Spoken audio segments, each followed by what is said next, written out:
E aos colegas. Bom dia a todos, aos colegas presentes, boa tarde a quem que se encontra em Portugal. Vamos dar início à mesa, o painel 9, Direitos Humanos e Conflitos Internacionais. Faremos a chamada por ordem já pré-estabelecida. A primeira apresentação do professor Djalma Braga Neto, Brochado Neto, desculpa.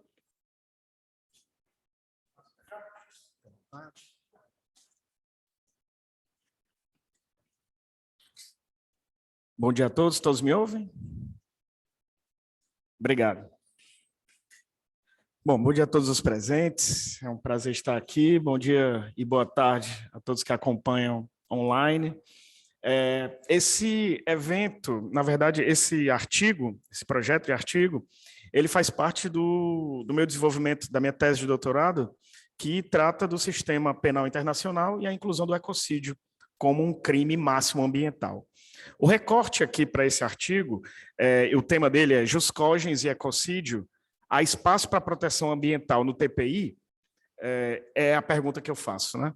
Bom, desde os herbicidas, dos ataques herbicidas americanos no Vietnã, e quando surgiu o termo ecocídio, se discute entre estudiosos a inclusão desse crime no cenário internacional, né? Em paralelo, o fio caiu aqui. Bom, em paralelo, a ONU, desde 54, vem também em paralelo tentando desenvolver, junto com a International Law Commission, um código penal, entre aspas, internacional, com os principais crimes no panorama internacional. Ele ficou estagnado e, em 1980, ele voltou com força. E, nessa época, o rol de crimes que eles estipularam variou na década de 80, e entre eles incluiu o ecocídio, né? Incluíam 5 grupos de crimes principais, e entre eles o ecocídio, até que, na virada, ele se consolidou no Estatuto de Roma, restando excluído esse crime ambiental. O que ficou? Ficou o crime contra a guerra, o crime de agressão, crimes contra a humanidade e o genocídio. Por que eles tiraram o ecocídio, inclusive tiraram outros crimes como pirataria, excluíram crimes como terrorismo? Porque se tinha uma noção de que, como jus cogens, normas imperativas, válidas no direito internacional, que não precisam ser sequer codificadas para serem reconhecidas, só se tinha identificado no direito penal esses 4 grandes grupos de crime, né? Excluindo a questão ambiental, que restou somente num dispositivo específico em contexto de guerra. Então, destruir o meio ambiente em contexto de guerra é crime. Destruir o meio ambiente em contexto de paz não é crime. Ficou essa incongruência no direito internacional. Bom, então se reconheceu que os crimes que estão estipulados no TPI, que eram originalmente previstos no Decode, eles eram os crimes mais graves contra a humanidade, contra a sociedade de modo geral, contra o planeta, né? Eles eram uma ameaça à paz e segurança internacionais, né? Só que a ameaça à paz e segurança internacionais são julgamentos essencialmente políticos e mudam com o tempo. E isso a gente se identifica na própria evolução do que significa segurança dentro do Conselho de Segurança. Passamos de uma segurança entendendo o Estado como soberano, como assuntos internos somente pertinem ao próprio Estado, até uma responsabilidade de proteger, onde conflitos mesmo civis, que não envolvem outras nações, merecem uma atenção da comunidade internacional, portanto, do Conselho de Segurança, inclusive da ONU e da Assembleia Geral da ONU. Então, essa obrigatoriedade de proteção, hoje odiernamente, já alcança, em alguns campos, o meio ambiente. Inclusive, recente, agora em julho desse ano, a ONU aprovou uma resolução reconhecendo o meio ambiente sadio como um direito humano a ser observado por todos. Então, qual é o objetivo do artigo? Verificar, apontar se o desenvolvimento atual do direito internacional, penal e ambiental permitem a vedação do ecocídio como a norma jus cogens. Não é a proteção ambiental como um todo, né? A exemplo, matar alguém, um homicídio, não é uma norma jus cogens, não é uma norma que o direito internacional deve se preocupar. Matar alguém num contexto de genocídio, aí sim. O mesmo deve valer para o ecocídio. Uma destruição ambiental não necessariamente merece a proteção do direito internacional. Se ela for massiva no contexto, ela deve sim ser inadmissível de qualquer modo, independente de norma. Para que se reconhecer a vedação ao ecocídio como uma norma jus cogens? Porque assim eu fundamento a inclusão dela no TPI. Uma das restrições que se verificava no Estatuto de Roma para a inclusão de outras normas era justamente isso. A comunidade internacional ainda não sabe como se construir normas jus cogens. Nós sabemos que são esses 4 crimes, mas nós não sabemos como incluir novas normas. A International Law Commission, desde 2014, vem desenvolvendo uma convenção que trate sobre jus cogens internacional. E nela, apesar de não incluir ainda o meio ambiente, ela inclui um dispositivo em aberto para que novas normas do direito internacional possam ser reconhecidas como jus cogens num rol exemplificativo. E é nessa abertura que a própria ONU, através da International Law Commission, reconhece que se pretende incluir uma proteção maior específica do meio ambiente, não como um todo, como norma jus cogens, porque senão você vedaria praticamente qualquer atividade contra o meio ambiente, e não é isso que o direito internacional deve cuidar, mas para o direito internacional penal, numa seara específica, a proteção aos maiores danos massivos, essa sim é possível se desenhar atualmente um reconhecimento internacional à proteção ambiental. O ecocídio é, inclusive, crime em quase 20 estados, e ainda há projetos, há mais de 14 projetos de lei para virar crime, ou seja, já é uma conduta reconhecida nos planos entre estados e regionais, e no plano internacional já se discute desde 70. Hoje, com a previsão do meio ambiente como um direito, o meio ambiente sadio, como um direito internacional reconhecido, a conclusão do artigo nós temos elementos, sim, para reconhecer, pelo menos, a proteção da vedação do ecocídio como jus cogens. Obrigado pela atenção e fico à disposição.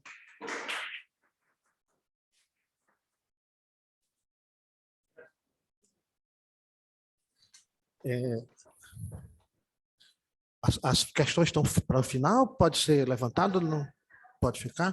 Bom, se algum dos colegas tiverem alguma questão, alguma dúvida, né, a apresentação do nosso colega Djalma precisa, dentro do tempo, nos permitiu, inclusive, ainda abrir esse espaço. Tá? Então, na ordem de apresentação, muito obrigado, Djalma, muito claro, muito preciso, nos trouxe um conhecimento aí interessante de questões para o futuro, né? A apresentação agora do Serita Soares Alves e Tiago Oliveira Moreira, na Universidade Federal do Rio Grande do Norte. Está online. O título, ok, a condenação do Brasil pela Corte Interamericana de Direitos Humanos, no caso Márcia Barbosa. É isto? Isso mesmo. 10 minutos para a apresentação, tá ok? Estamos todos aqui atentos. Posso começar aqui no meu cronômetro? Pode sim. Eu queria tentar compartilhar, mas não sei se eu vou conseguir. Pronto, já está habilitado, doutora Dulcerita. Deixa eu ver se quiser, pode tentar. Acho que eu consigo. Vocês estão me vendo? Bom Até dia. Sim. Tá. Bom dia, meu nome é Dulcerita. Eu sou mestranda pela Universidade Federal do Rio Grande do Norte. Meu professor que me orientou neste trabalho chama-se Tiago Oliveira Moreira. O tema dele é a condenação do Brasil pela Corte Interamericana de Direitos Humanos, no caso Márcia Barbosa, e os reflexos no protocolo de julgamento com perspectiva de gênero. Esse artigo, sobre a pesquisa desse artigo, eu gostaria de explicar que foi um estudo de caso de uma paraibana. Embora faça mestrado na UFRN, eu sou promotora de justiça aqui da Paraíba e ouvidora das mulheres, então esse caso me chamou bastante atenção, por isso que eu resolvi fazer o estudo de caso, sobre o caso Márcia Barbosa. O método foi o dedutivo. Fiz consultas a fontes bibliográficas, a jurisprudência nacional e internacional. Minha pesquisa é descritiva e qualitativa, e a abordagem é explicativa e exploratória. Vocês conseguem ver essa imagem? Vocês estão conseguindo ver? Sim, doutora. Ótimo. A pergunta que eu busquei responder foi o seguinte: será que após a condenação, no caso Márcia Barbosa, que é a 10ª condenação do Brasil, o Brasil passou a se perfilar com o que decidiu a referida Corte Internacional de Direitos Humanos, Interamericana de Direitos Humanos? E para isso eu mostro aqui, eu chamo a atenção aos senhores sobre essa imagem, porque ela é bastante interessante. De um lado, Márcia Barbosa, do outro, seu agressor, o responsável pela morte de Márcia Barbosa, um parlamentar. Ela tinha 20 anos, ele 54. Quis trazer também uma linha do tempo para entendermos como é a demora nesses casos. Márcia Barbosa ela morre em 17 de junho de 1998. Bem parecido com a época de Maria da Penha. Não existia a lei Maria da Penha ainda. Em 21 de julho de 98, o delegado entendeu que Aécio Pereira de Lima, um parlamentar, seria o responsável pelo homicídio de Márcia Barbosa. Mas, como no Brasil existia ainda a imunidade parlamentar, em 14 de março de 2003, ou seja, quase 5 anos depois, foi que Aécio deixou o cargo de deputado e perdeu a sua imunidade. E aí o processo tem início. Olha a demora. Em 12 de fevereiro, em 27 de setembro de 2007, ele foi condenado a 16 anos de prisão pelo homicídio e ocultação do cadáver de Márcia Barbosa. 12 de fevereiro ele faleceu, 5 meses depois. Então, ele restou mais um delito impune, muito provavelmente pelo decurso do tempo. Em 2000, o processo ingressou no Sistema Interamericano de Direitos Humanos por uma petição do CEGIL, que é o Centro por la... Vou falar aqui, não sei se eu vou agradar a todos, por la Justicia e el Derecho Internacional, o Movimento Nacional de Direitos Humanos, que é o MNDH, e o Gabinete da Assessoria Jurídica de Organizações Populares, que é o GAJOP. A sentença desse caso saiu 21 anos depois. A decisão entre a morte de Márcia Barbosa, isso que eu chamo bem a atenção, uma menina de 20 anos, quer dizer, demorou muito mais tempo para que esse caso seja ouvido do que a idade que ela tinha ao falecer. Somente em 7 de setembro foi divulgada essa sentença em novembro de 2021. Aqui eu só trago essa sentença histórica, quer dizer, foi muito divulgado, não sei se quem trabalha com isso percebeu, foi bem divulgada a sentença histórica da Corte Interamericana. O Brasil é responsável pelo uso indevido da imunidade parlamentar na investigação do feminicídio de Márcia Barbosa. Nem era feminicídio ainda, não existia essa agravante do feminicídio.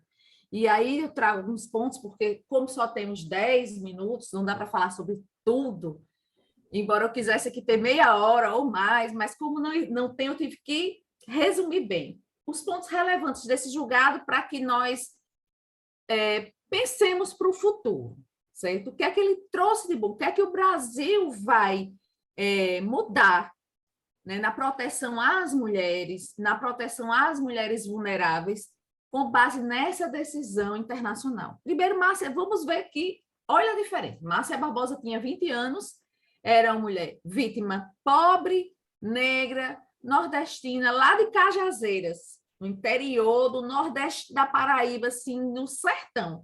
Ele era um deputado estadual com 54 anos de idade, quer dizer, com todo o poder, e ela era uma menina que foi se encontrar com ele porque buscava um emprego, uma vida melhor numa fábrica de sapatos. Eles foram para o motel e de lá ele matou Márcia Barbosa, jogou no terreno baldio. E aí, o que é que a Corte Interamericana percebeu? Os estereótipos de gênero. Foi muito importante, quando se fala estereótipos de gênero, nós temos que mudar não falar em estereótipos de gêneros, e sim perspectiva de gêneros.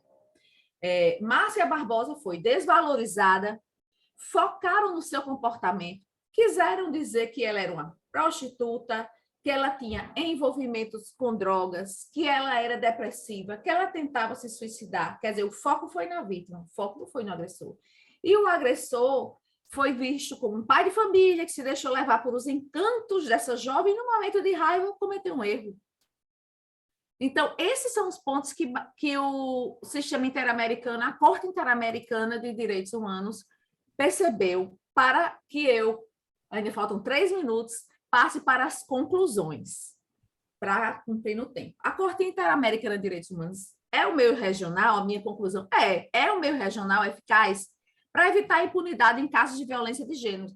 Pensemos no caso Maria da Penha, pensemos no caso Márcia Barbosa, é um meio eficaz. Mas eu entendi também, como conclusão, que, embora eficaz, é atrasado. Mas trouxe um ponto positivo, que ele trouxe para o Brasil, desde 2021, o protocolo de julgamento não com estereótipo de gênero, temos que pensar em perspectivas de gênero. Então, o caso Márcia Barbosa versus Brasil é um embrião para que um futuro próximo exista menos Márcias Barbosas e que utilizemos a expressão, esqueçamos os estereótipos de gênero das mulheres e substituímos por perspectivas de gênero. Então, essa é a minha conclusão. Ainda tenho 2 minutos para agradecer estar presente nesse evento e que outros venham para que nós podemos trazer essa pesquisa científica para o Brasil e para o mundo, né? Muito obrigada.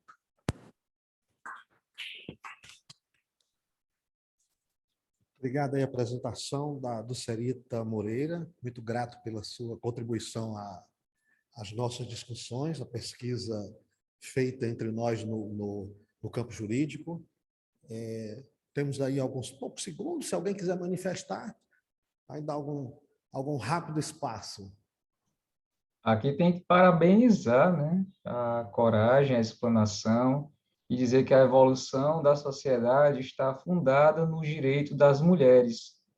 Então, quanto mais as mulheres se igualar ao homem, mais equilibrada será a sociedade. A mulher, ela não busca ser superior ao homem, ela busca os mesmos direitos. Então, a doutora Dulcerita está de parabéns, um excelente trabalho. Muito obrigada.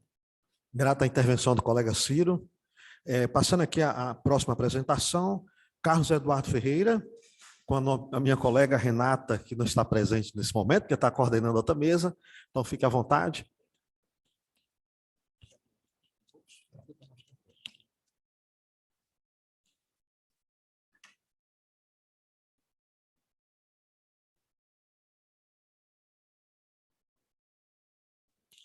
Todos conseguem ver a apresentação?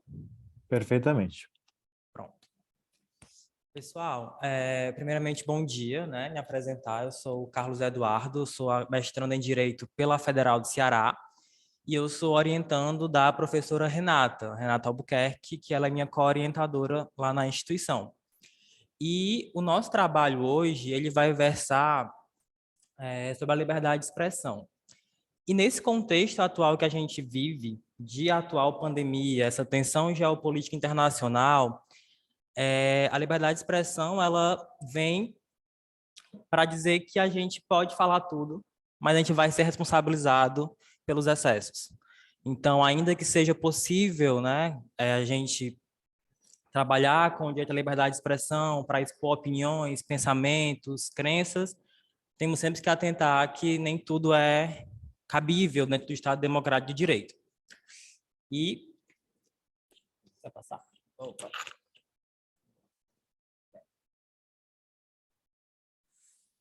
Introdução e objetivos, né? Como eu falei anteriormente, o meu trabalho ele vai centrar basicamente na liberdade de expressão e nesses excessos que o uso da liberdade de expressão ele pode trazer. Então, a liberdade de expressão ela é necessária para que o Estado democrático aconteça, né? Para que aconteça uma participação política no espaço público. E o objetivo do trabalho, ele vai buscar compreender a atual conjuntura dos direitos fundamentais, bem como o impacto da realização irrestrita da liberdade de expressão do regime democrático. Então, a gente observa que o problema em si não é a liberdade de expressão, mas essa irrestrição quanto ao discurso, né? A construção do discurso de uma forma que fira outros direitos, como o próprio título do trabalho sugere. E a pergunta de partida que eu trouxe é o seguinte: o que fazer quando o exercício da liberdade de expressão fere o exercício de outras liberdades? Para desenvolver essa pesquisa, né, eu e a professora Renata adotamos uma metodologia de uma abordagem qualitativa, certo? Um método hipotético dedutivo para a construção da pergunta de partida, uma revisão teórico-bibliográfica, um método documental, e a pesquisa se configurou como exploratória quanto aos seus objetivos. No primeiro tópico do artigo, eu trouxe os direitos fundamentais no regime democrático, porque a gente tem que entender que direitos fundamentais, eles não têm um caráter de absolutos, porque eles coexistem, né? Temos direitos de primeira, segunda, terceira dimensão, o professor Paulo Bonavides diria que quarta e quinta dimensão, né? Mas eles todos coexistem, então se eu disser que um direito é absoluto, ele vai estar automaticamente negando o outro direito. Então esse caráter absoluto, ele não pode ser inferido aos direitos fundamentais. E o professor Raimundo Bezerra Falcão, né, professor da casa lá da UFC, ele vai trazer no seu livro Hermenêutica que o valor é efetivamente toda força que partida do homem é capaz de gerar no homem a preferência por algo. Então os direitos fundamentais, eles vão ter essa característica de fundamentalidade porque o homem percebeu naqueles direitos uma necessidade de torná-los fundamentais. E o Estado Democrático de Direito, nos moldes atuais, corresponde a uma valoração de características necessárias à existência humana sob o mando de um Estado soberano. E como a própria Carta da Constituinte vai trazer, lá no artigo 1º, inciso 3º, né, a dignidade humana é um dos fundamentos do Estado Democrático de Direito brasileiro. E nisso vamos ter o exercício da liberdade de expressão. A liberdade de expressão, como a gente conhece hoje, como esse direito inalienável, né, que todos temos acesso, ela já foi em algum momento um privilégio, né? No século XVI era visto como privilege of speech, que você poderia falar sobre os atos da corte inglesa, desde que dentro dos limites do parlamento, dentro dos limites do não ofensivo, porque se formos comparar hoje que a gente na internet a população ataca muitas vezes o legislativo, o executivo, o judiciário de uma forma desproporcional, talvez, em alguns momentos, isso não seria possível alguns séculos atrás. Só que a professora Pamplona, ela vai dizer o seguinte: sem a garantia de que não haverá penalização, é só para poder enxergar aqui melhor. Não haverá penalização para o discurso, as pessoas não podem participar com profundidade da vida política. Então, essa liberdade de expressão, essa capacidade de participar do campo político, ele vai promover esse debate, né? Promover a construção do regime democrático, do exercício do voto. E, nesse mesmo momento, a gente tem os discursos de ódio, né? Os discursos contra grupos minoritários, contra indígenas, contra a população negra, contra a comunidade LGBT, que são situações as quais, ainda que em suposto exercício da liberdade de expressão, acabam por mitigar direitos fundamentais de terceiros, bem como a própria liberdade de expressão de outros indivíduos. Porque quando ocorre a divulgação de discursos de ódio, a gente vai ter também um cerceamento dos discursos de outras pessoas.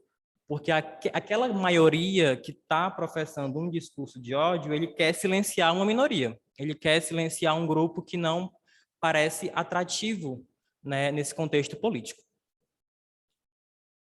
O último tópico, né, que eu trouxe foram os parâmetros de controle da liberdade de expressão, porque a própria comunidade internacional ela tem alguns limites ao que seria o exercício dessa liberdade.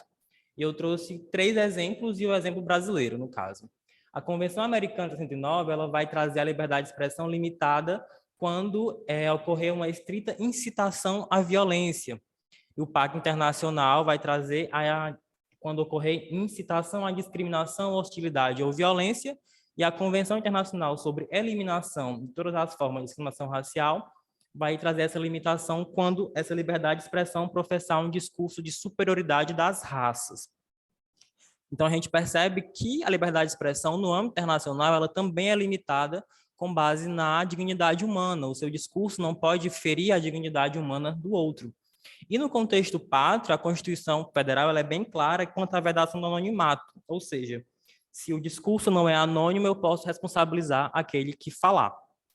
Nesse sentido, a professora Pamplona, mais uma vez, vai dizer: o Estado não deve ter o poder de definir o conteúdo que pode ser veiculado por qualquer forma de discurso, mas sim deve banir o discurso que advogue o ódio e que, condição necessária, represente perigo iminente.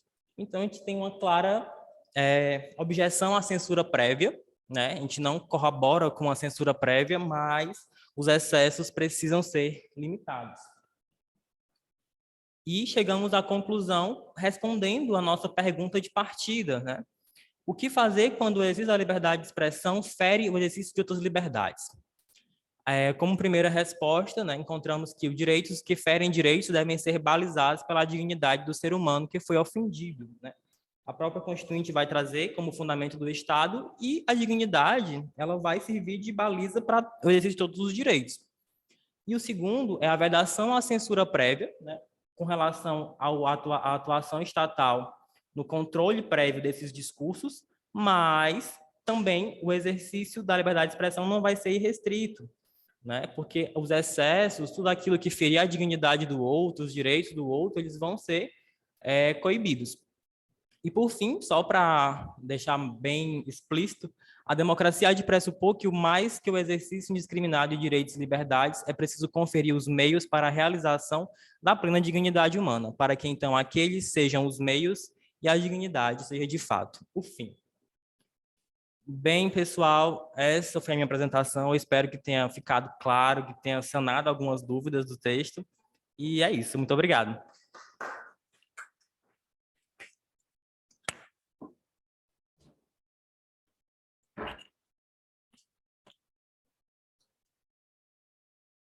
Muito grata à apresentação do Carlos Aguiar, muito clara, uma grande contribuição. Já estou curiosíssimo para ler esses artigos, que esses anais sejam logo publicados. A apresentação seguinte agora da nossa colega Tássia Alfaia Maia, da Universidade Federal do Amazonas. Será uma apresentação também online. O título do trabalho: o desafio da inclusão dos povos tradicionais no discurso jurídico, o direito como garantia dos direitos fundamentais e a preservação da identidade cultural de povos tradicionais. Se já estiver a postos... Opa, bom dia a todos. Bom dia. Vocês estão me escutando direito? Tá. Eu vou tentar ver se eu consigo espelhar a apresentação. Deixa eu só tentar aqui. Compartilhamento de tela. Deixa eu ver.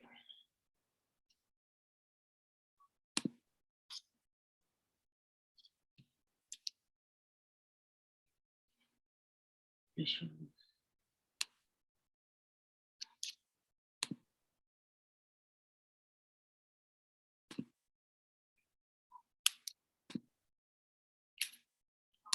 Vocês estão conseguindo visualizar os slides? Estão? Tá. Já posso iniciar já? Tá. Bom dia a todos. O artigo que eu trouxe, a proposta que eu trouxe foi sobre o desafio da inclusão dos povos tradicionais no discurso jurídico, e o artigo ele está estruturado da seguinte forma: introdução, aí o primeiro tópico, que fala sobre o histórico e questões do desafio da inclusão dos povos tradicionais no discurso jurídico, e o segundo tópico, o decolonialismo, e, por fim, né, a conclusão. Bom, a problemática desse artigo é justamente a questão e a pergunta, né, de como incluir os povos tradicionais e os povos indígenas no discurso jurídico, que o nosso direito, o nosso sistema jurídico, ele ainda possui bases eurocêntricas muito fortes, e aí essas bases elas são típicas ainda daquele ideário que perdura desde a época da colonização, que é o ideário do colonizador. E aí, como então a gente pode fazer essa inclusão, né, desses povos que eles fogem dos padrões europeus, dos padrões eurocêntricos, para garantir a efetividade dos direitos fundamentais típicas que são garantidas a esses povos. E aí a metodologia utilizada para a produção do artigo foi a pesquisa qualitativa e descritiva, né? E uma análise bibliográfica. E aí, já entrando um pouco na fundamentação teórica do artigo, o nosso sistema jurídico moderno ele é construído com base em uma série de discursos sociais que estão presentes nos debates, tanto sociais quanto dentro das casas legislativas. E aí, alguns desses discursos acabam se tornando projetos de leis e, em determinados momentos da história, eles acabam sendo aprovados. E quando isso acontece, seja através de legislações ordinárias, seja através de emendas constitucionais, nós sabemos que eles vão ter uma aplicabilidade social real. E aí, o direito dos povos tradicionais e dos povos indígenas ele está inserido dentro dessa problemática porque existe uma grande desigualdade, né, desses grupos com o restante da sociedade, que é derivada de uma colonização que continua criando, né, situações de genocídio, inclusive de negação da própria humanidade, de negação da dignidade e também das coisas mais básicas, que deveriam ser comuns para todos os seres humanos. E aí, quem são os povos e comunidades tradicionais? São grupos culturalmente diferenciados que possuem formas próprias de organização social, que ocupam e usam o território e os recursos naturais como condição para a sua reprodução cultural, social, religiosa, entre outras. E aí, pela nossa Constituição de 88, o direito à demarcação de terras, o direito às terras indígenas é um dos direitos que deve ser assegurados aos povos indígenas, que é essencial para proteger a sua rica diversidade cultural e biológica dentro dessas terras indígenas. Porque nós sabemos que os povos indígenas têm uma grande ligação com as suas terras ancestrais, eles têm vinculação de vida, inclusive, e de costumes também. E aí, alguns autores, como o próprio professor Boaventura de Souza Santos, entre outros autores, que estão se aprofundando nas epistemologias do Sul, no novo constitucionalismo latino-americano, eles definem que existe um lado imposto, que foi imposto principalmente para a América Latina, né, desde muito tempo atrás, há séculos, que existe o lado do conhecimento que é tido como verdadeiro, que é o conhecimento ocidental moderno, em que a ciência forma muitas bases em cima desse pensamento, e existe o lado invisível, que é o lado dos demais conhecimentos, que é o conhecimento indígena e o conhecimento dos povos tradicionais e dos povos também de matrizes africanas, porque eles não se encaixam nos padrões que são tidos como dominantes. E aí, o que nós entendemos como inclusão? Inclusão é uma garantia a todos do acesso contínuo ao espaço comum da vida em sociedade, que deve se levar em conta relações de acolhimento à diversidade humana e aceitação das diferenças individuais, né? E aí, o nosso contexto atual é o contexto globalizado, que nós sabemos que a prioridade para os países capitalistas e para os países que aderem à globalização, a prioridade é a economia, muitas das vezes, e aí, por consequência, as questões sociais acabam sendo deixadas para segundo plano, e isso inclui o direito e o acesso à garantia também de minorias sociais. E aí a gente percebe que os povos indígenas eles não são prioridade nas pautas políticas e econômicas do país. Isso pode muito bem ser observado no período da pandemia de Covid-19, em que ocorreram uma série de situações e de verdadeiras crises humanitárias, por assim dizer, que os povos indígenas eles sofrem até hoje, né, passando diversas necessidades, passando fome, situações de miséria, fora as disputas territoriais que eles estão tendo que encarar com alguns detentores, né, do poder do mercado também.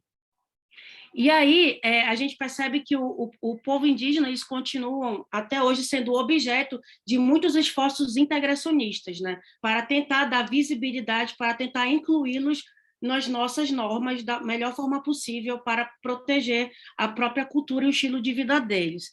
Mas a gente pode perceber também, né, por outro lado, a insensibilidade, né, de muitas pautas do governo, quando, por exemplo, a gente vê a autorização da construção de várias malhas rodoviárias, que, além de um grande impacto ambiental, também causa impacto no estilo de vida das populações indígenas. E aí, como é que funcionava a política indígena no período colonial? Vou falar muito brevemente. No período colonial havia uma certa política indigenista, mas também ela era composta por uma contradição. Por um lado, havia uma legislação que dava proteção, que preservava os povos indígenas de serem escravizados, mas, por outro lado, autorizava as guerras justas, né? Que seria a escravização, perseguição e extermínio dos indígenas que eram considerados inimigos. E aí isso tudo em nome de um processo de catequização, né, da Igreja Católica, que acarretou na perda de muita perda da identidade cultural. E aí o que seria, então, a política indigenista? É uma política pela qual os povos indígenas passam a ter o direito de viver segundo as suas tradições, sem ter a sua família desmembrada. Somente em 1910 foi criado o SPI, que era o Serviço de Proteção Indígena, que tinha o objetivo de pacificar, né, as tribos indígenas que estavam em conflitos com as cidades, né, e aqueles que são considerados não indígenas, que são os brancos, vamos assim chamar.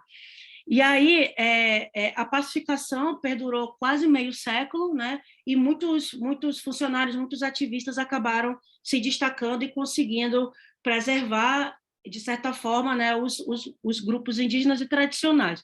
E aí, o principal objetivo da política indigenista é a preservação da identidade das culturas indígenas, é assim até hoje, né, através da garantia de suas terras e desenvolvimento de atividades educacionais e sanitárias. Aí, entrando já no último item, né, que é a questão do decolonialismo. O que é o decolonialismo? O decolonialismo é romper com os padrões não europeus, porque se observa que os padrões europeus eles não se adequam a sociedades como o Brasil, que é uma sociedade plurinacional que possui diversos povos, diversas etnias. Então, a ideia do decolonialismo é tentar romper com esses padrões e fazer uma releitura e tentar adequar novas metodologias e novos saberes epistemológicos para a nossa própria realidade. Alguns autores dizem que é uma transformação epistêmica, que é uma mudança de uma posição política, de novo exercício de cidadania, que deveria atender ao Estado plurinacional. O pensamento decolonial ele não significa uma exclusão do pensamento europeu, mas seria uma nova releitura sobre os processos históricos. E aí, já encaminhando para a conclusão, a gente percebe o que eu concluí com a minha pesquisa, que ainda existe um grande desafio, né, porque para tentar incluir os povos indígenas e povos tradicionais no discurso jurídico, porque existe uma série de dificuldades de se romper com o que nos foi imposto desde a época da colonização, e isso acabou sendo refletido em muitas das nossas legislações.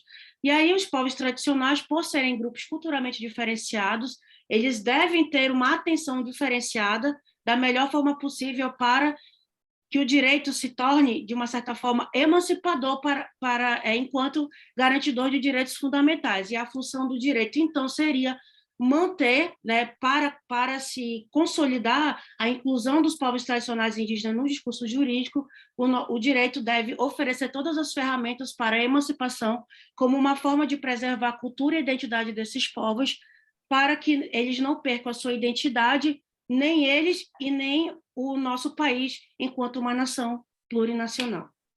É isso. Obrigada a todos pela atenção. Estou aberta a questionamentos. Muito grata, professora Tássia, pela grande contribuição nos dados aqui.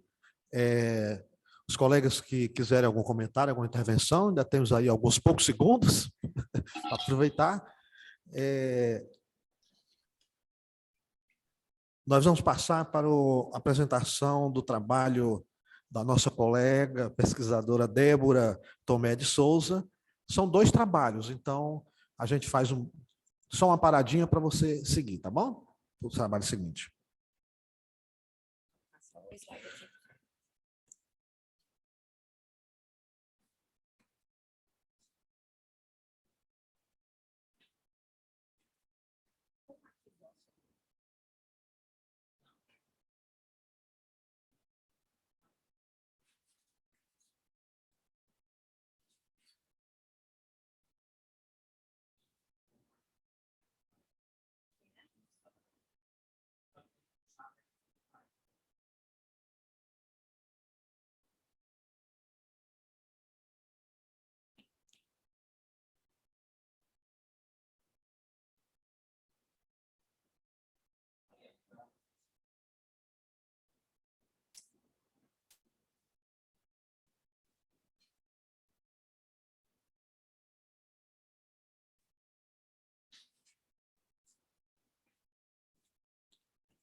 Bom dia a todos. Eu me chamo Débora Tomé de Souza, sou mestre em Direito pela UFC e sou professora aqui da Unicristos, tá?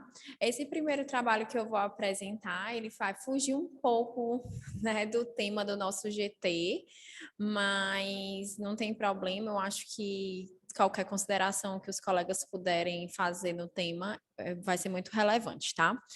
Essa pesquisa, ela é um braço da minha pesquisa de mestrado, certo? Que eu consegui, como eu tinha muitos dados, acabei desmembrando a minha dissertação em outros trabalhos e um deles é esse, certo? E ele vai tratar sobre a ação de destituição do poder familiar em razão do abuso sexual intrafamiliar e o direito à convivência familiar e comunitária, tá? Então, o que é que eu quis, né, quando eu pensei esse trabalho? Então, esse trabalho, como eu falei, é um braço da minha dissertação de mestrado, foi desenvolvida uma pesquisa de campo com análise de processos judiciais que estavam em trâmites à época, né, entre os anos de 2018 e 2019, na terceira vara da infância e da juventude da comarca de Fortaleza, em que a gente analisou, né, eu analisei todos os processos judiciais que envolviam acolhimento institucional e ação de destituição de poder familiar decorrente da situação de abuso sexual intrafamiliar. Ou seja, o recorte da gente foi bem específico, tá? Então, a gente analisou todas as ações que versavam sobre a temática principal, e dessas ações a gente conseguiu retirar 27 processos que estavam relacionados ao abuso familiar, abuso sexual intrafamiliar. Ou seja, a gente considerou como abuso sexual intrafamiliar toda e qualquer, né, ação, ato libidinoso praticado por parente, amigo, familiar que tivesse contato direto com essas crianças e adolescentes, seja diário nas suas residências, seja de forma não diária, né?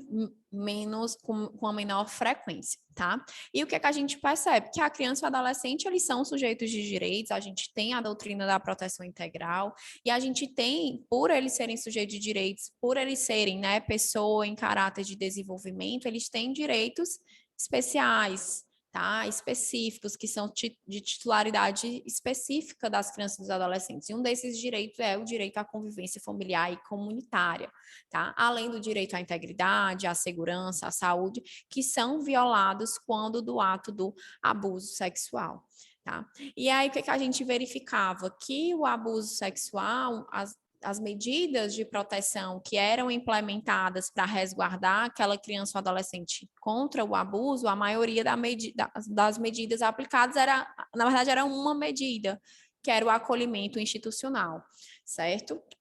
E essa medida ela é bem drástica por afetar o direito à convivência familiar e comunitária. Então, ao invés de a gente retirar o abusador do ambiente familiar, a gente retira a criança ou adolescente vítima deste ambiente, certo? Prejudicando aí o seu direito à convivência familiar e comunitária. E aí, qual era o maior objetivo dessa pesquisa? Saber se a ação de destituição do poder familiar ela estava favorecendo ao direito à convivência familiar e comunitária, tendo em vista, né, que quando eu destituo o poder familiar de uma criança que sofreu abuso, ou seja, eu deixo aquela criança livre para que ela seja inserida em uma nova família em que vai ter seus direitos preservados e garantidos, né, ou se na realidade essa ação de destituição do poder familiar, ela estava acarretando um prejuízo a esse direito à convivência familiar e comunitária. Mas em que medida viria esse prejuízo? É o que a gente encontrou de mais relevante, porque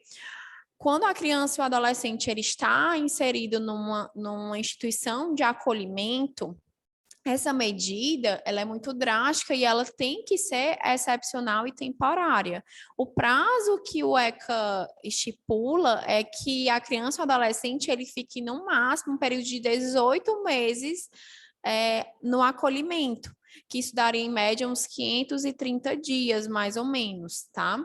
Então, além desse prazo, a criança só poderia ou o adolescente ficar na instituição de acolhimento se fosse do seu interesse, né, do melhor interesse da criança a permanência prolongada, né, por mais desse período.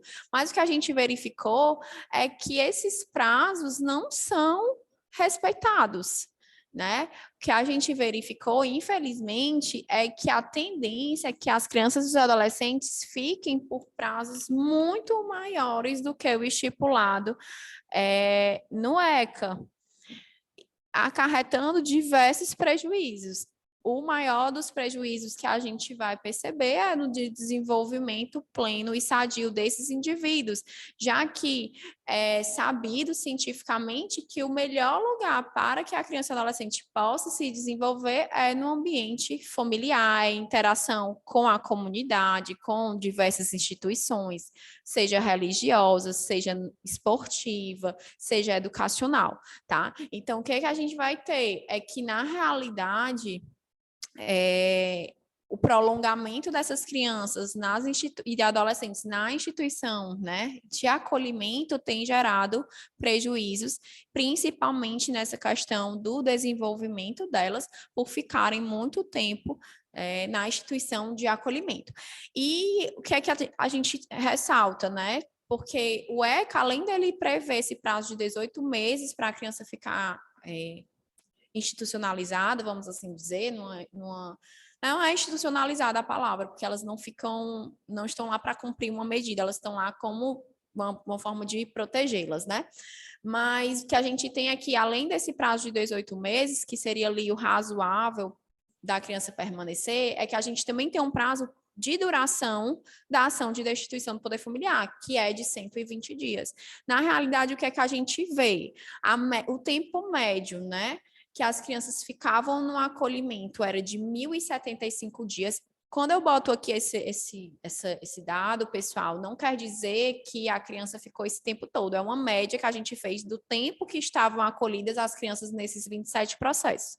Durante a data final da pesquisa, ainda tinham crianças acolhidas, ou seja, pode ser que elas tenham ficado mais tempo e que esse tempo médio, ele varia. O tempo médio foi calculado efetivamente no período da pesquisa, tá? Mas, de toda forma, o tempo médio ele é bem superior ao que seria razoável. Isso é o que eu estou falando de tempo de acolhimento institucional.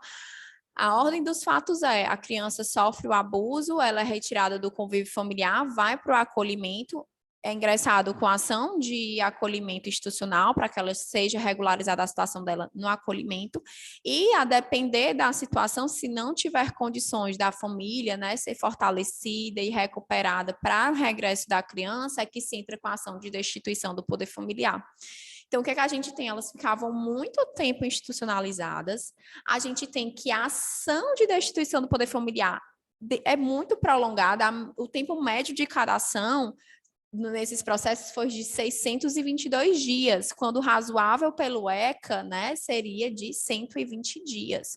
Então, o judiciário muito moroso na sua atuação, buscando, né, de forma reiterada, pais desidiosos, pais que não estavam atentos a seus filhos, que não iam visitá-los, que não demonstravam nenhum mínimo interesse, mas o judiciário acabava prolongando essas tentativas, e muitas vezes sobre a justificativa de que, com o passar do tempo, as crianças e os adolescentes, as idades iam avançando, eles saíam da faixa etária de possíveis adoções, e aí o judiciário, como medida drástica, tentava reinseri-lo, ir atrás, né, dos familiares para reinseri-los na família, porque não teriam a oportunidade dessas crianças e adolescentes ingressarem em uma nova família que estava ali desejando a sua adoção. Então, você vê um duplo prejuízo. A criança é afastada do convívio familiar, o judiciário não faz a parte dele, de certo modo, né, o sistema de garantia como um todo, não só o judiciário, de reinserir a tempo na família ou de detectar a tempo que não dá certo o reingresso na família para que a ação de destituição pudesse seguir seu curso de forma mais rápida e efetivamente aquela criança ou adolescente entrar no cadastro para adoção, né, a tempo de conseguir ser reinserido em uma nova família e efetivamente ter o seu direito à convivência familiar e os outros direitos decorrentes deste, né, implementados e garantidos. E outro dado importante, pessoal, que eu trago para vocês é que o tempo médio entre as duas ações, ou seja, a ação de acolhimento institucional e a ação de destituição do poder familiar, foi de 619 dias. Ou seja, o judiciário, o sistema de garantia como um todo, demora mais de um ano, né?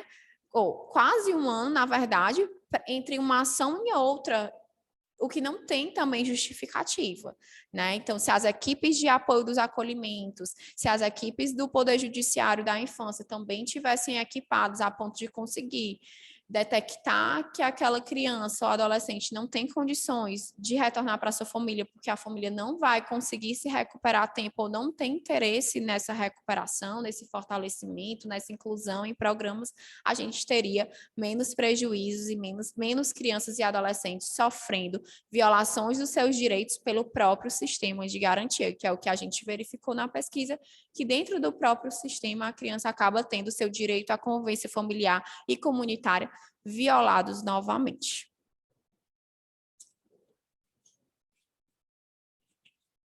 Nós tivemos a apresentação do trabalho da nossa colega pesquisadora Débora, intitulado Ação de Destruição do Poder Familiar em Razão de Abuso Sexual, e vamos passar para o segundo trabalho também da pesquisadora Débora, nossa colega aqui do mestrado, o trabalho intitulado Comitê sobre os Direitos da Criança como Mecanismo de Proteção de Direitos Humanos.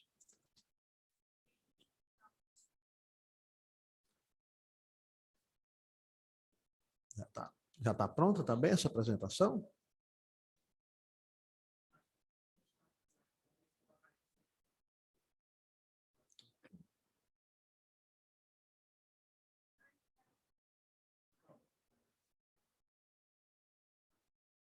Pronto. Ainda bem que nós temos aqui um profissional do direito, pesquisador e de TI, viu?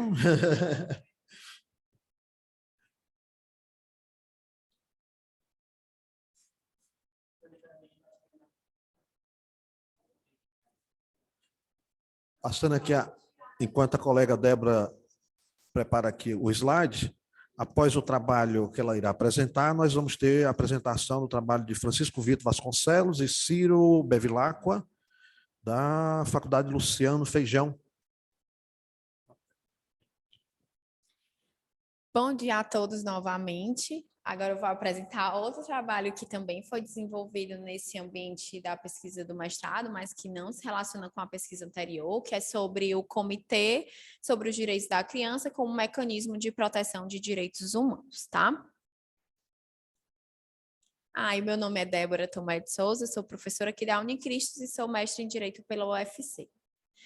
Então, o que é que nós verificamos nesse trabalho, né? Que as crianças, porque quando a gente fala no plano internacional, a gente não tem essa distinção entre crianças e adolescentes, a gente só vai denominar crianças, né? Todo aquele menor de 18 anos, tá?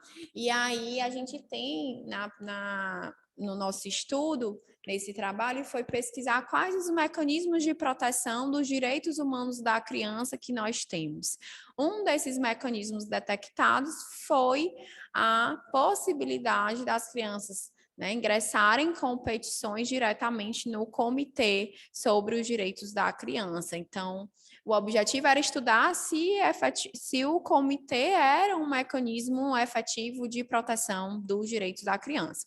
Esse trabalho ele foi desenvolvido por meio de pesquisa bibliográfica, tá? E também análise de processos judiciais do próprio comitê, certo? Então, verifica-se que as crianças, né, são sujeitos de direitos previstos e reconhecidos nas convenções internacionais, no âmbito do sistema global, ou seja, do sistema ONU. A gente vai ter a Convenção sobre os Direitos da Criança de 1959 e de 1989. Então, a gente foca na Convenção de 1989, a gente tem a criação do comitê já, tá? Sobre os direitos da criança, certo? Mas era restrito a utilização desse comitê por parte dos estados, tá? O ingresso no comitê era basicamente pelos próprios estados, e o comitê fiscaliza a atuação dos estados membros da comissão e que ratificaram também os seus protocolos facultativos sobre a implementação e o reconhecimento desses direitos humanos das crianças. Então, inicialmente, o que a gente tinha era isso.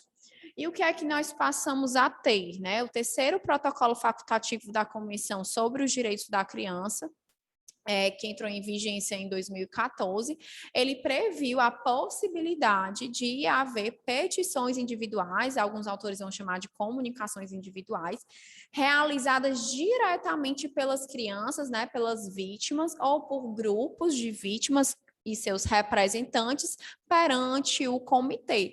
Ou seja, não é mais os estados que vão atuar, né, dirigindo petições para o comitê, apenas os estados, ou o comitê que vai agir de forma oficiosa quando ele estiver diante de uma situação, né, de grave e sistêmica violação de direitos humanos das crianças, mas as próprias vítimas, elas passam a ter acesso direto ao comitê, tá? E quando é que a gente vai ter essa jurisdição internacional? Isso que a gente está falando no sistema ONU, no sistema global. Nesse caso aqui, há necessidade do requisito do esgotamento das esferas das instâncias internas. Então, toda vida que há uma violação de direitos humanos da criança, aqueles direitos que estão reconhecidos lá na Convenção e nos seus protocolos facultativos, por um Estado parte, e que durante a esfera de jurisdição interna ele não consegue dar uma efetiva solução, reparação para essa demanda, ou seja, quando o sistema de jurisdição nacional é falho, abre-se a possibilidade de se recorrer ao sistema global por meio aqui do comitê, para que essas vítimas possam reclamar a reparação dessa violação e também a responsabilização por parte dos estados. Friso aqui, pessoal, que o comitê, ele não avalia a situação da vítima contra o agressor, de fato, aquele direito dela, tá? Ele vai sempre julgar o estado membro que ratificou a convenção e, efetivamente, o protocolo, tá? Então, a gente vai ter inúmeras situações em que as próprias vítimas buscaram o comitê diante dessa ineficácia do sistema de jurisdição nacional para reparar e fazer cessar violações de direitos das crianças. E o comitê, né, nos julgados que a gente analisou, ele foi bem efetivo, tanto com medidas de responsabilização, de recomendação para que os estados possam cessar as violações, como medidas reparatórias específicas para a própria vítima, tá?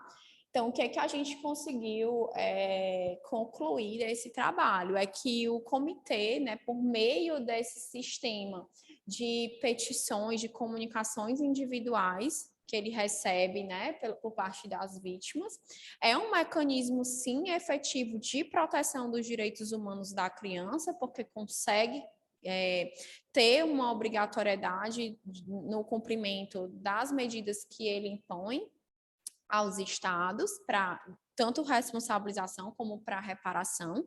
Entretanto, ele é pouco utilizado. É um instrumento relativamente recente, né, porque entrou em vigor em 2014 apenas, e não é tão difundido, tá? Essa informação. A gente tem muitos casos de violação do direito das crianças sendo alegados nos sistemas regionais, né, perante a corte, o comitê, mas em ambos os casos não é a própria vítima quem consegue se dirigir a esses instrumentos, e aqui a própria vítima consegue ter acesso, mas mesmo assim não é muito utilizado.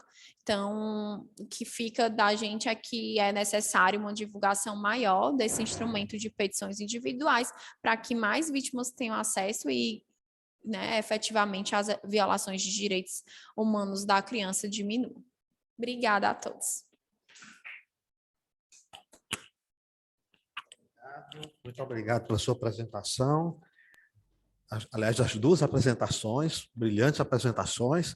Nós vamos agora para o trabalho dos pesquisadores Francisco Vitor Vasconcelos e Ciro Coelho Bevilacqua, que nos irá apresentar um trabalho online, pesquisa vinculada à Faculdade Luciano Feijão.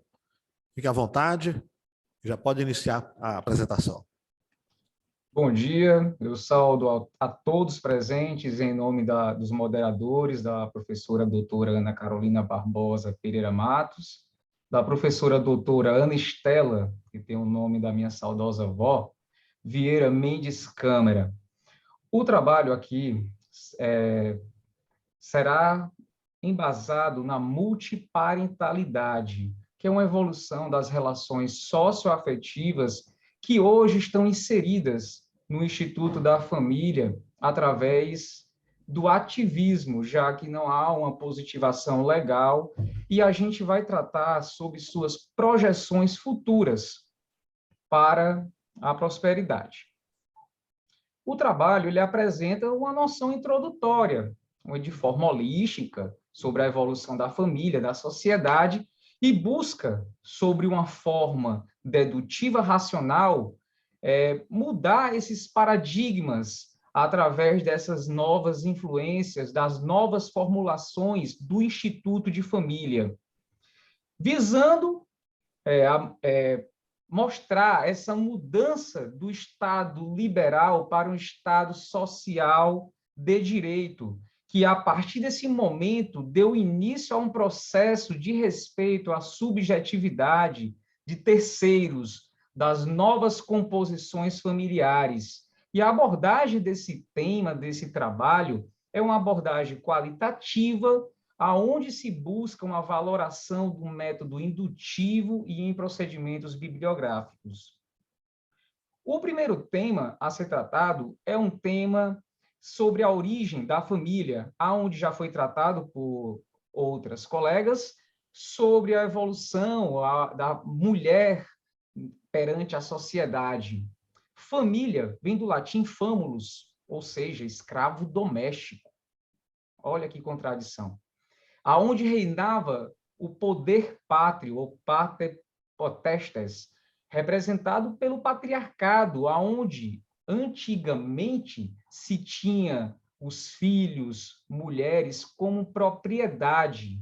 Então, essa objetificação, essa reificação, como diria Karl Marx, das pessoas, era um dos pilares dos antigos regimentos, principalmente na Roma Antiga, e que no Brasil teve forte influência no Código de 16, do meu parente Clóvis Bevilacqua, que até tentou, diga-se de passagem, reformular, criar esse Código Civil brasileiro, que foi o primeiro, com a forma mais progressista. Porém, o cenário daquele tempo, aonde os grandes agricultores era quem mandavam mesmo, né, os grandes pecuaristas, latifundiários, e eles queriam manter aquele status quo.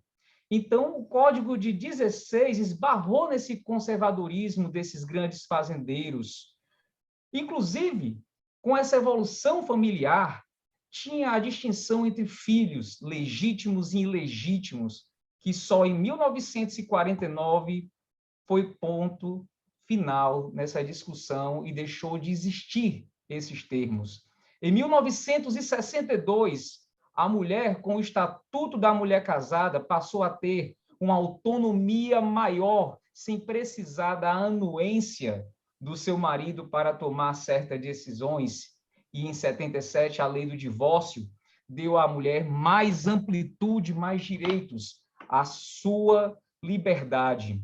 E hoje, ainda bem com a nossa gloriosa Constituição Federal de 88, a família assume um caráter mais plural, aonde retrata a mulher e o homem de forma igualitária. Então, esse processo de adequação das novas espécies, da evolução da família, se deu a partir realmente da Constituição de 88.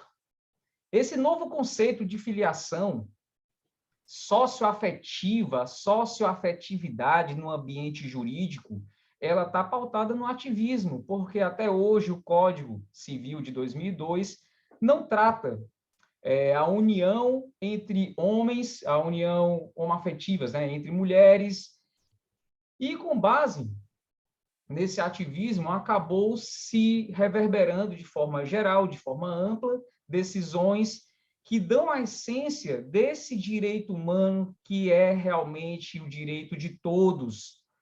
Então, esse desejo pela igualdade, pela dignidade da pessoa humana, para você conservar sua família, não como um patrimônio, e sim como um bem basilado no amor, fundado nos seus alicerces, no respeito.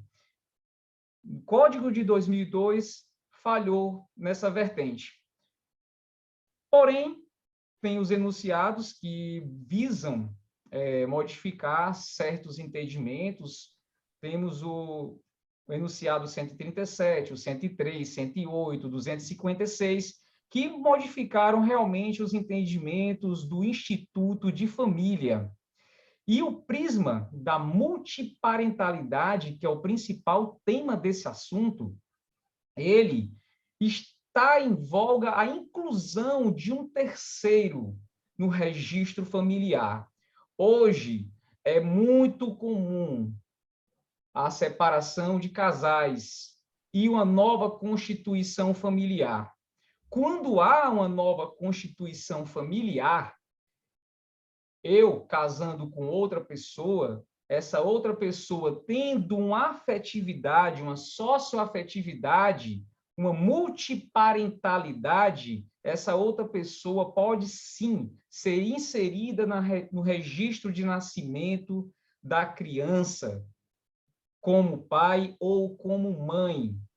Porém, essa evolução ainda esbarra em certos preconceitos, em certos paradigmas, vetos sociais que ainda colocam barreiras em nossa sociedade. É daqui que eu trago o grande questionamento. Quando um casal hétero ele se separa e se casa com outra pessoa, independentemente dessa nova constituição familiar, ser de uma união hétero ou união homoafetiva, vai dar direito a ter no registro de nascimento 2 pais ou 2 mães.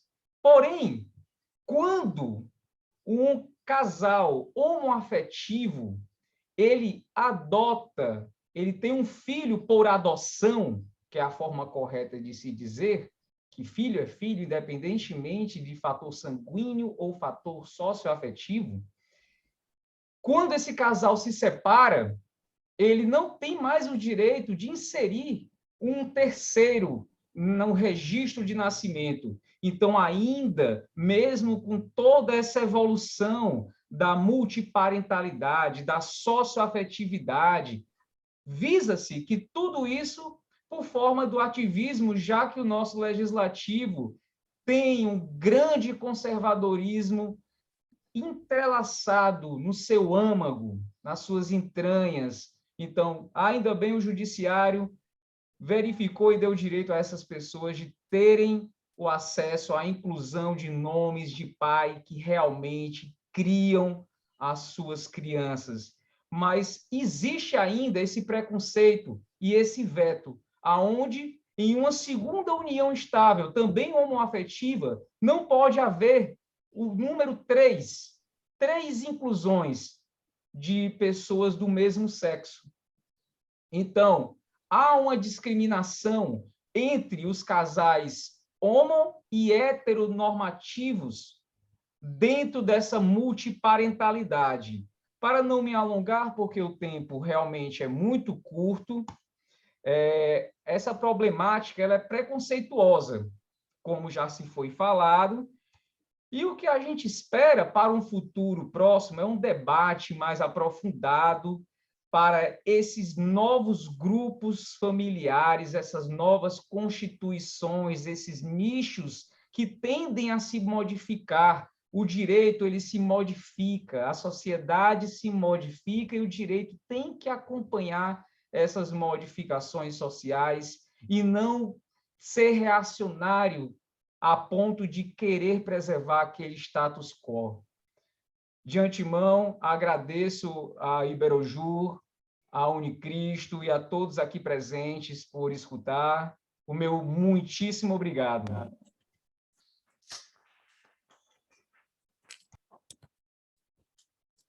Muito grato aos colegas pela apresentação, né? Um tema importantíssimo, falando aí das novas demandas por direito. A apresentação seguinte agora é de Francisco José Brandão Gonçalves Viei Lima, da Universidade do Minho. O tema Direitos Humanos, da Democracia à Demagogia. Se já estiver... Professor, receio que o Dr. Francisco Lima não esteja presente. Por isso, tá só se ótimo. importar, pode passar para as próximas apresentações e no fim dessas apresentações, se for do seu entendimento, podemos fazer uma ronda de debates. Tá ótimo. Bom, temos em seguida o trabalho de Wilson Frank Júnior, Francisca Cecília de Carvalho Moura Fé, da Universidade Federal do Piauí. Também são 2 trabalhos, né, sendo o primeiro o direito de liberdade de culto e a possibilidade de sua restrição em face da pandemia do novo coronavírus. Já estiverem prontos, também podem iniciar a apresentação.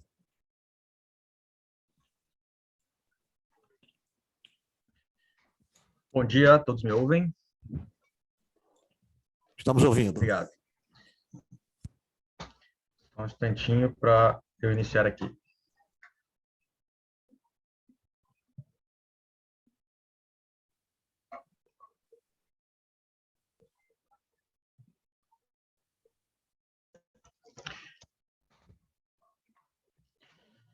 Bom, meu nome é Wilson Frank Júnior, sou formado pela PUC do Rio Grande do Sul. Atualmente exerço magistério na Universidade Estadual do Piauí. Escrevi um trabalho com uma colega, a professora Francisca Cecília de Carvalho Moura Fé. É um trabalho que nós dividimos em 2 partes, porque é um trabalho que trata, de modo geral, a respeito da restrição de liberdade religiosa no âmbito, restrição da liberdade religiosa no contexto da pandemia do coronavírus. Nós dividimos o trabalho em 2 análises, uma análise de cunho sociológico, uma sociologia jurídica, e outro de análise mais jurídica, para entender se, do ponto de vista jurídico,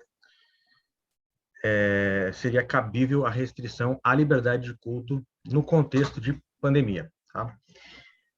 Então, iniciarei apresentando o trabalho relativo à possibilidade jurídica da restrição da liberdade de culto no contexto da pandemia do novo coronavírus, e é uma análise baseada em pactos internacionais de proteção aos direitos humanos e fundamentais.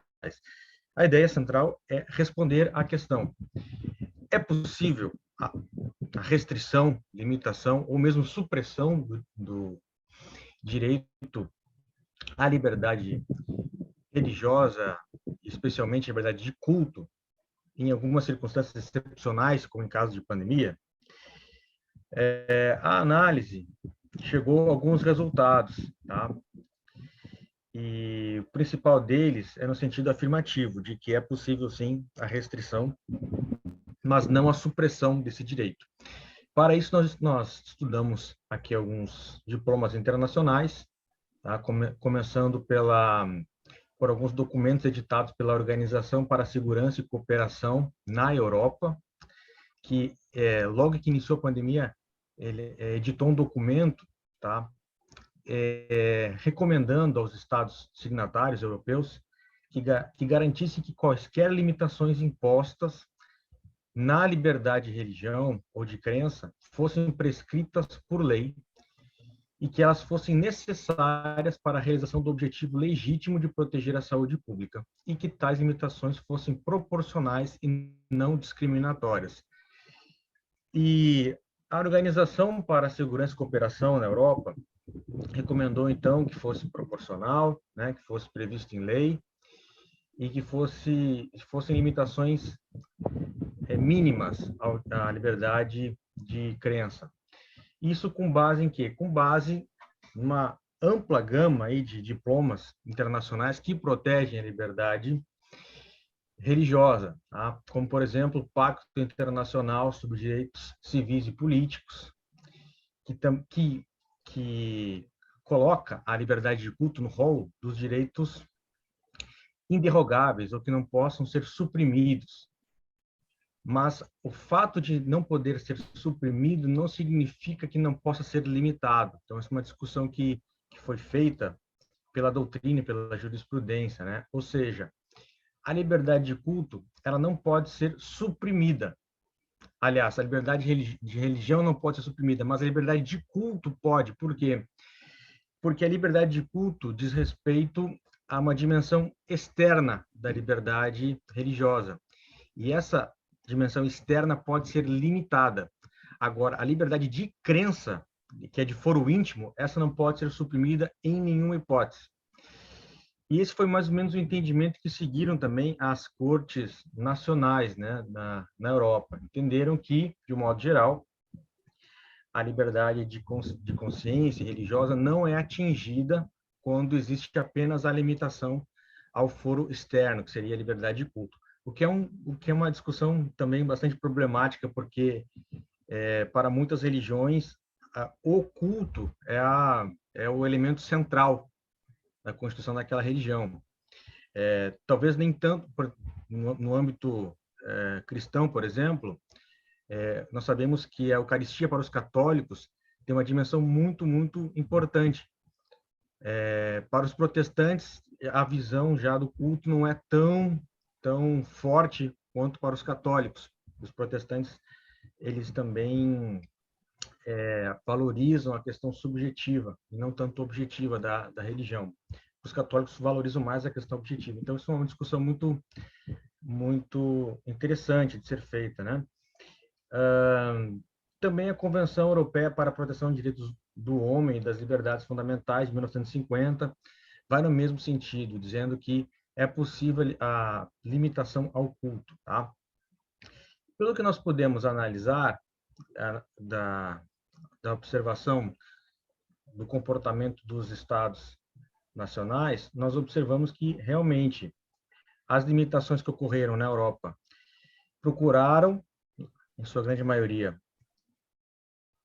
obedecer essas recomendações de que as limitações fossem previstas em lei própria, então respeitaram o princípio da legalidade. As restrições foram também apenas no âmbito externo da liberdade religiosa, ou seja, apenas a limitação ao culto religioso. E a discussão que fica é com relação ao atendimento do princípio da proporcionalidade. Será que as restrições à liberdade de culto foram proporcionais?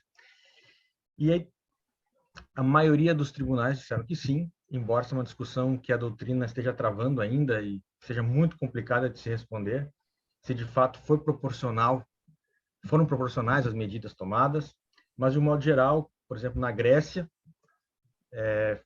a Grécia entendeu que as medidas foram proporcionais, por exemplo, a Suprema Corte da Grécia, mas interessante a decisão da Grécia, porque eles entenderam que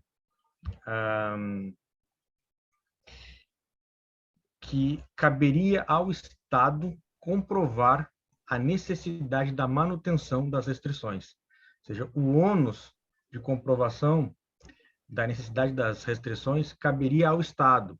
Então, se o Estado não pudesse comprovar a permanência da necessidade das medidas restritivas, elas deveriam cair em razão em respeito ao princípio da proporcionalidade, ou seja, seria possível em tese, e na prática foi o que aconteceu, a restrição à liberdade de culto, mas tão logo as causas que engendraram a adoção dessas medidas restritivas deixassem de existir, deveria também ocorrer a derrubada, né, a revogação dessas medidas, em respeito ao princípio da proporcionalidade. A Alemanha também adotou o mesmo critério, né, entendendo pela proporcionalidade das medidas restritivas, mas na Alemanha teve uma decisão muito interessante. Foi uma decisão exarada pelo Tribunal Constitucional Federal, dizendo que caberia ao Estado avaliar caso a caso e, em determinadas circunstâncias, flexibilizar as medidas restritivas de ordem religiosa, sobretudo de culto. E tomaram essa decisão com base num pedido feito por um requerente muçulmano que queria realizar as suas orações de sexta-feira na mesquita durante o mês do Ramadã. A legislação que foi adotada na Alemanha não previa exceções é uma legislação que, de modo geral, proibia os cultos. E o Tribunal Constitucional Federal entendeu que não, que essa legislação era inconstitucional, porque o Estado deveria avaliar, caso a caso, em determinadas circunstâncias, poderia haver essa flexibilização. Uma discussão interessante que ocorreu na Alemanha também foi com relação ao interesse de agir dos fiéis, porque na configuração normativa da Alemanha, as igrejas têm uma autonomia administrativa. Então, o Estado se mete muito pouco no âmbito administrativo das igrejas. Então, se as igrejas entenderem, no âmbito da sua competência e autonomia administrativa prevista na Constituição, de que não haveria culto, será que os fiéis poderiam, de algum modo, requerer na justiça que houvesse culto, tendo em vista que as próprias igrejas têm autonomia para decidir se haveria ou não culto? E foi o que aconteceu na Alemanha. As próprias igrejas entenderam que não era momento para a realização de cultos religiosos, e alguns fiéis entraram pela via judicial requerendo que houvessem cultos. Algumas cortes estaduais, da Baviera, por exemplo, a Saxônia, entenderam que não haveria interesse de agir dos fiéis. Mas o Tribunal Constitucional Federal acabou entendendo que eles tinham interesse, sim, porque, na verdade, se não houvesse algumas legislações também prevendo essa restrição, certamente as igrejas não teriam adotado as restrições que adotaram. E, por fim, tem o caso da Espanha, que é bastante interessante também, porque a Espanha decretou estado de emergência. Tá? Como seria necessário a limitação a direitos fundamentais, a Espanha decretou estado de emergência, né, o estado de alarma, tá? Previsto na Constituição,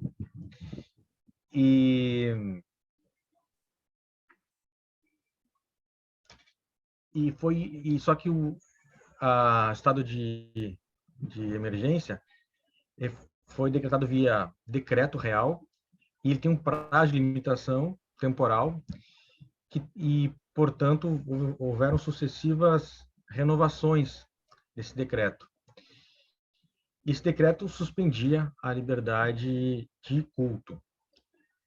Até que houve um último decreto que encerrou o estado de emergência na Espanha, mas apesar de ter findado o estado de emergência, e em tese, então, poderia haver o retorno das atividades de culto, houve também a edição de uma lei pelo Congresso, prevendo uma facilidade para as autoridades administrativas restringirem certos serviços, certos âmbitos de liberdade, em razão da segurança da saúde pública. E essa legislação, que é a Lei 30 de 2020, editada em 18 de setembro, ela facilitou as medidas restritivas em âmbito administrativo, porque antes da edição dessa lei de 2020, as medidas restritivas precisavam ser ratificadas pelo Poder Judiciário, ou seja, havia um controle externo judiciário das atividades restritivas tomadas em âmbito administrativo no campo da saúde pública. Agora não. Agora, agora a ratificação não é mais necessária. Tá? Não é mais necessária. Ou seja, a doutrina fala, então, hoje, numa falta de controle de atuação do judiciário frente à administração pública, com relação à restrição de direitos fundamentais.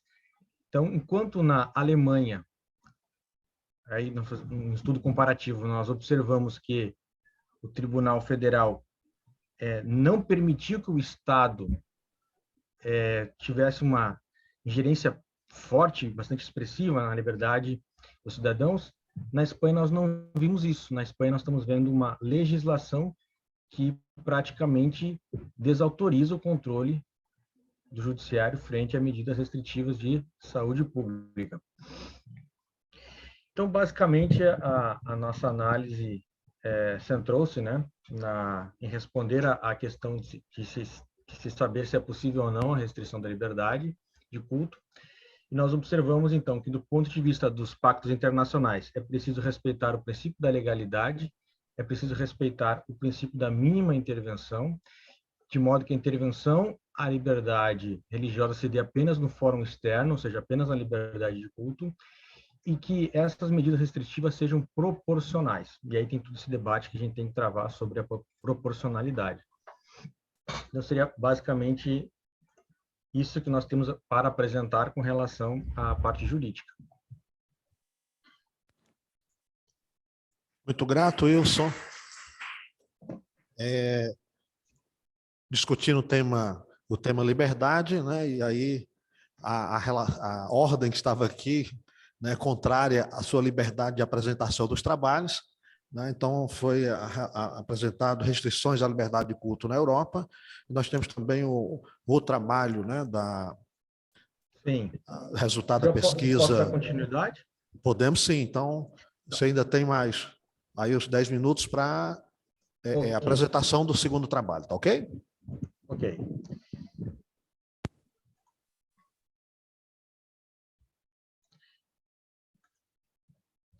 O nosso segundo trabalho é uma análise já não jurídica, mas sim sociológica. Nós tentamos fazer aqui uma sociologia jurídica. O que nós pretendíamos entender, e já aviso que nós não conseguimos obter um resultado até então satisfatório do ponto de vista sociológico, nós queríamos entender se haveria um padrão explicável do ponto de vista sociológico para a absoluta divergência de entendimento com relação às medidas restritivas adotadas na Europa com relação à liberdade de culto, levando em consideração alguns critérios, como, por exemplo, o nível de secularização do país e também o nível de liberdade democrática desses países. Então, a ideia era pensar o seguinte, olha, será que nos estados mais religiosos ou menos secularizados, as restrições seriam menos graves, ou talvez ou mínimas? E será que naqueles países menos secularizados, as medidas restritivas seriam mais intensas? Ou seja, a gente tentar entender o nível de restrição, porque variou muito, alguns estados praticamente proibiram toda atividade religiosa de culto, né? Outros adotaram medidas muito mais brandas, e nós queríamos entender o que explicaria a variação do grau de restrição nesse país. E adotamos 2 critérios, tá? Que é o critério do nível de secularização, para analisar, e o nível de liberdade prevista nos índices de liberdade econômica, nos índices internacionais de liberdade econômica. A relação que nós obtivemos, nós iniciamos primeiro por uma classificação feita pelo próprio Comitê para a Cooperação Internacional na Europa, que chegou à seguinte conclusão. Alguns países, por exemplo, como Chipre, Dinamarca, Alemanha, Romênia, Tajiquistão, Turquia e Reino Unido, optaram por imporem restrições de nível muito alto, tá? Proibindo até mesmo orações privadas em locais públicos de culto. Ou seja, o fiel não poderia nem mesmo ir sozinho lá na igreja realizar uma atividade privada de oração. Então, e se proibir as orações privadas, o que se dirá das orações públicas, né? Cultos públicos, então, terminantemente proibidos. Outros países, a exemplo da Croácia, Estônia, Finlândia, França, Itália, Cazaquistão, Letônia, Lituânia e Uzbequistão, impuseram medidas restritivas de natureza alta, não tão alta quanto as anteriores, nós podemos colocar em um nível de médio alto, né? Que basicamente proibiram as reuniões públicas, mas permitiam orações privadas, desde que fossem realizadas em locais públicos de culto. Ou seja, eles permitiam as orações privadas nos locais públicos. Já países como República Tcheca, Holanda, Polônia e Suécia adotaram uma abordagem moderada. Então, eles permitiam a realização de reuniões públicas, desde que as mesmas não excedessem um número máximo de participantes. Isso variava, esse número máximo é entre 5 a 50 participantes. Então, uma atitude bem mais moderada. E, por fim, alguns estados, como Bulgária, Hungria, Espanha e Turcomenistão, optaram por restrições de nível inferior, tá? Permitindo celebrações religiosas públicas, ou seja, era permitido, tá, a celebração de missas ou de cultos públicos, só que deveria ser respeitado ali um distanciamento físico e também o uso de máscaras, etc. É claro que essa classificação aqui feita pelo Comitê Europeu foi logo no início da pandemia. Depois, alguns países foram flexibilizando suas medidas restritivas. Mas o que é interessante notar aqui é essa variação, né? Nós temos aqui países muito duros com relação à restrição e outros bastante tolerantes.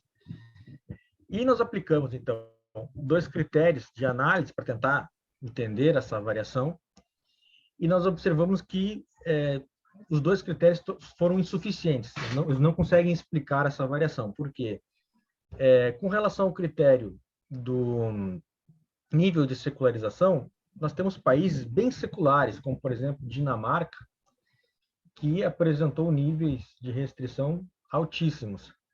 E nós temos países que não são tão seculares, ou que a maioria da população é religiosa, tá? Como, por exemplo, Portugal, Itália, Croácia, que adotaram restrições médio-altas, e nós temos países como a Romênia também, que é um país bastante religioso e adotou medidas de restrição altíssimas. Por outro lado, Polônia. Polônia é também um país muito religioso e adotou medidas aí moderadas. Ou seja, o critério do nível de religiosidade da população não conseguiu explicar a variação do nível de restrição nesses países. O segundo critério que nós aplicamos, do ponto de vista sociológico, foi o índice de liberdade das democracias, feito pela inteligência econômica, o índice de inteligência econômica de democracias, tá? Feito em 2019, coletado em 2019, esses dados. E também não conseguimos explicar a variação porque nós temos países com alto índice de liberdade, tá? Como, por exemplo, Dinamarca, que adotou medidas muito restritivas. Nós temos países, por exemplo, como Espanha, que também tem um nível alto de liberdade, tá? Segundo as avaliações internacionais, e que adotou restrições bastante leves, né? Permitindo a liberdade de culto. Então, esse índice não conseguiu explicar a variação, tá? Eu tenho até, não sei, acho que não vou conseguir mostrar aqui, eu tenho até algumas tabelas, gráficos, né? Mas eu vou colocar na versão final do trabalho, para demonstrar que esses 2 critérios não conseguiram explicar. Ou seja, nós chegamos à conclusão que, do ponto de vista sociológico, ou nós temos que pensar em alguns outro critério para avaliar tentar explicar essa variação, talvez entender a ideologia ou o enquadramento político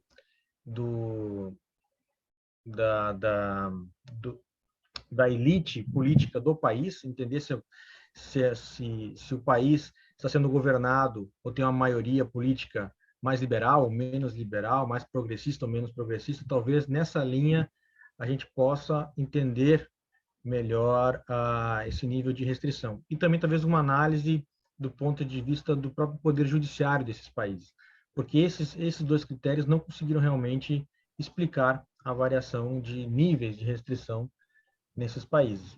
Então, a nossa pesquisa ainda vai continuar, nós estamos tentando ainda entender do ponto de vista sociológico por que houver essa variação tão grande, mas nós pelo menos chegamos a um critério negativo, né? Ou seja, o critério de que chegamos a resultado, melhor dizendo, negativo, no sentido de que esses critérios de nível de secularidade, número de fiéis proporcionais no país, também índices de liberdade econômica e liberdades civis não conseguem explicar a variabilidade, né, de restrições que foram impostas nesses países.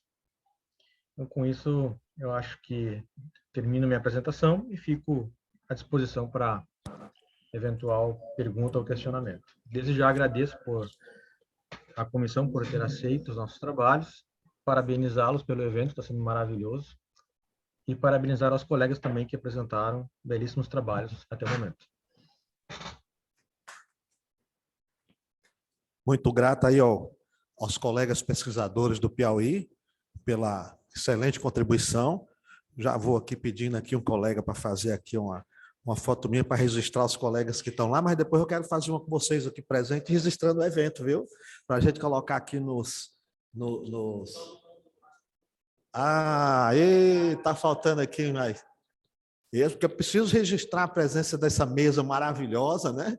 Excelente, uma grande contribuição para a ciência, para a pesquisa jurídica. Fico muito agradecido com todos, tá? Foi assim excelente mesmo. Esperando aqui já ansiosamente os anais para leitura e divulgação, né? Peço que, né, logo que a gente tem aí, a gente estabeleça um diálogo mais por escrito também, né? Dando aí uma dinâmica à pesquisa, que é algo que eu acho que a gente precisa, né, dar esse relevo, né, esse diálogo entre os pesquisadores, não só de forma oral, mas também de forma escrita, né? Eu percebi aqui um diálogo muito interessante entre os colegas, né, alguns temas que têm interfaces, né? Discutimos questões da política internacional, discutimos questões, inclusive, envolvendo a questão de gênero, né, os povos originários, né, temas extremamente necessários e relevantes para o momento. Então, agradeço muito, né, a presença, a pesquisa de vocês, dos que estiveram aqui presente conosco e dos que deram essa contribuição enorme online, aqui nos juntando aqui do Nordeste ao Norte do país, né, numa interação muito boa. Já fica o convite aberto para todos para o próximo evento, né, com a contribuição aí sempre, né, sempre muito importante para a pesquisa jurídica. Então, agradeço a todos, né, e aí um bom final de semana e um bom ainda final de pesquisa. Muito agradecido. E eu vou querer com vocês.